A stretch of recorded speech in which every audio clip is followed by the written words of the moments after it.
Hello and welcome to Quick Tips 2. Today I'm going to show you how to use Google Lens to identify the name of any object you don't know.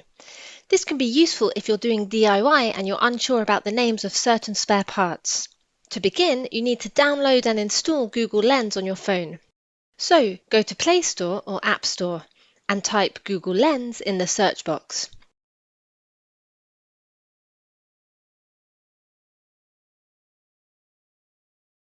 Now tap Install. It will take a few seconds for the app to be installed. Once installed, open the app. Now there are two ways to identify an object. The first is by using your camera. So tap on Search with your camera, then position the camera in front of the object and tap Search.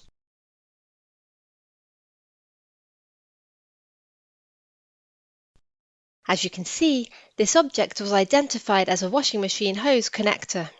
If you don't have the object but you have a picture of it, you can go back, then tap on your photos, then select the photo with the object you want to identify.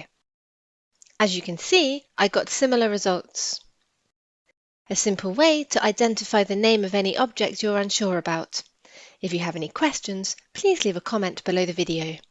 With Quick Tips 2, knowledge has no limits.